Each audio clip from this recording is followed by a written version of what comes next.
जिसकी शादी उसके पापा के सालों पुराने वादे की वजह से गांव के विकास से हो जाती है। शिल्पा की सास पुराने ख्यालों की होती है। अरे शहर की हो, इसका मतलब ये नहीं कि जो मन आए करोगी। घर के कुछ नियम है जो तुम्हें भी मानने पड़ेंगे। हाँ। मम्मी, मुझे रीति रिवाज से कोई दिक्कत नहीं है, पर ऐसे नियम जिनका कोई मतलब ना बने वो तो गलत है। हाय, देखो तो। अरे घर आए एक दिन पूरा नहीं हुआ और सास से जुबान लड़ाना भी शुरू। नहीं हो, बहू हो, अपनी हद में रहना सीख लो। हाँ। इतने में विकास भी वहां आ जाता है। माँ, मुझे लगता है शिल्पा को घर रहने की जगह दुकान चलना चाहिए।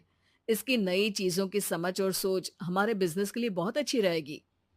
बेटे की बात सुनकर माँ को बहुत गुस्सा आ जाता है। अच्छा, अरे बीवी के आते ही तेरे तो सुर बदल गए। अगर ये दुकान जाने लगी तो गांव में क्या इज्जत रह जाएगी हमारी है? लोग क्या कहेंगे? ये कहीं नहीं जाएंगी बस। हाँ। माँ के आगे और कुछ बोले बिना विकास वहां से चला जाता है और सास शिल्पा को घर के कामों में लगा देती है। उसी रात विकास और शिल्पा साथ बैठकर बातें कर रहे होते हैं। मम्मी ऐसा क्यों सोचती हैं कि औरतें कुछ नहीं कर सकती, और उन्हें लोगों की इतनी चिंता क्यों है?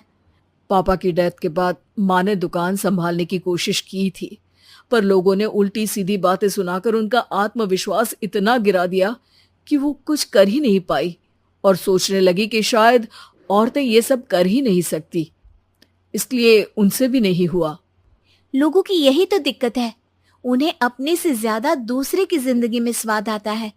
वैसे लोग जिनसे डरते हैं ना, उन्हें ही तोड़ने की कोशिश करते हैं। आप फिक्र मत करो, मम्मी की सोच बदलने का तरीका है मेरे पास।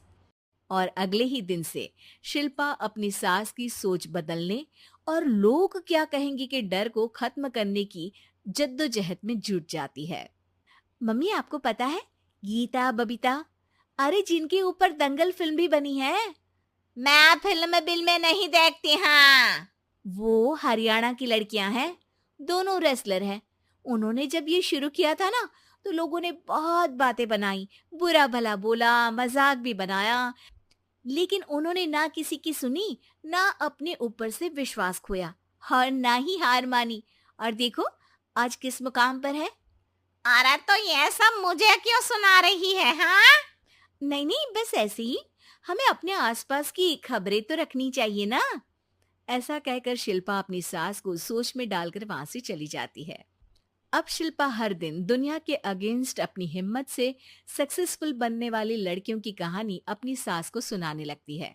इसी तरह कुछ समय बीत जाता है। और माँ, आजकल बहुत चुप चुप रहती हो, सब ठीक तो है ना?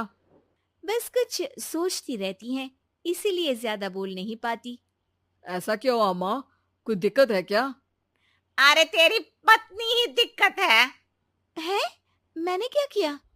अरे रोज मुझे कुछ समझाने के मकसद से एक नई कहानी सुनाती है, पर खुद नहीं जानती कि मुझे सब पहले से पता है। हाँ। तो फिर दिक्कत क्या है माँ? लोग क्या कहेंगे? अरे उनका तो काम ही है कुछ ना कुछ कहना।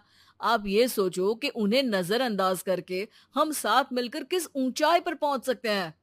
बेटे और बहू की बातों से सोच में पड़ी माँ वहां से चली जाती है। अगली सुबह सबसे पहले तैयार सास आवाज लगाकर बेटे और बहू को बुलाने लगती है। अरे कहाँ सोते पड़े हो दोनों? किसी को घर में कोई काम नहीं है क्या? हाँ। सास की आवाज सुन शिल्पा भागती हुई कमरे से बाहर निकल आती है, जिसके पीछे विकास भी बाहर आ जाता है। मम्मी, आप इतनी सुबह तैयार होकर कहाँ जा रही हैं? अरे किसी नई शुरुआत से पहले भगवान का आशीर्वाद बनता है या नहीं? मैं सीधा दुकान जाऊंगी, तुम काम निपटा कर आ जाना है। सास की बात सुन शिल्पा और विकास खुशी से फूले नहीं समाते। ये हुई ना मेरी माँ वाली बात।